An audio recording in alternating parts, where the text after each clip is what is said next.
Hello, cherished viewers. Welcome back to Sandy Home Recipe. Mama call about Sandy Home Recipe. Nde di kan we share a video. Remember rain for subscribe. Now I share. Now I like. When me notification bell no. Say the video be a better one sabeka. To my returning subscribers, thank you so much for your support. May the good Lord bless you all. Anyway, so that's a bear Ghana dry fish light soup. All ingredients are rated in the description box below. Okra description box na ingredients ni na yede ewo ho. Enkwan we enkwan bia eyede pan. Yes, start. Wo the carrot, onion, pepper ebegu sauce pan mu. Wo the nso eden egu mu. Wakata so na de akosi gya so anoa.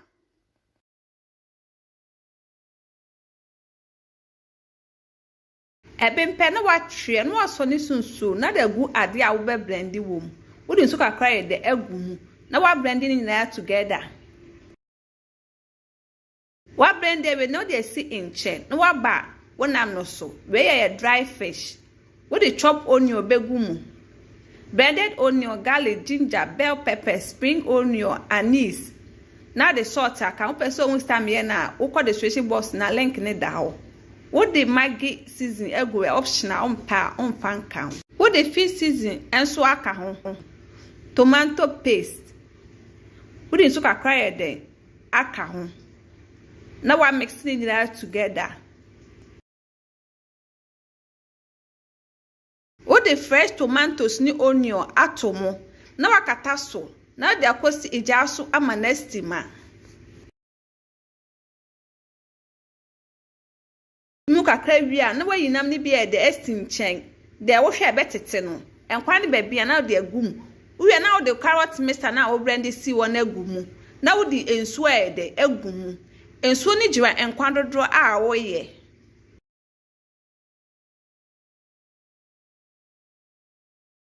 Owo pepper ni okra na de aganeche no. Na we je sisu ama na ben ba se eja no ulo no kakra na ento ne bo e de emmen. Owo ho a na wa hwe.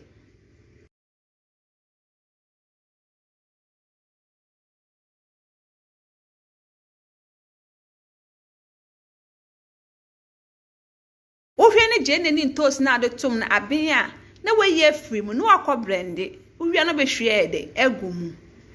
Please, if you are new to our channel, don't forget to subscribe, share, like, and also click the bell icon to get new video we will post. Uwa mackerel fish abetimi de agumu eno so ma wonya more taste ba woni bia on fire de enka ho.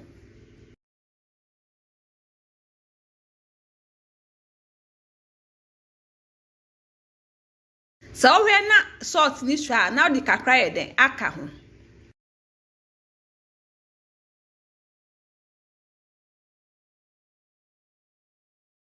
Akakra na abene nam na di sinche no de atomo.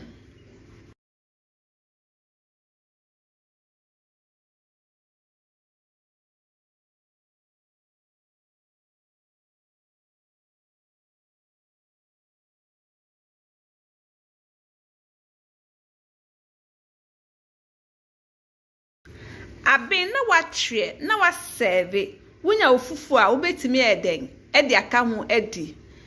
Yapma chose nde di kan a wo hwe video a memma rem to subscribe na wa share na wa like na we me notification bell no say the video bia beto wa won sabeka. Ghana dry fish light soup yen kwan bia eye de pa. Now this is our dry fish light soup. Please like this video and subscribe to our channel. Thank you so much for watching.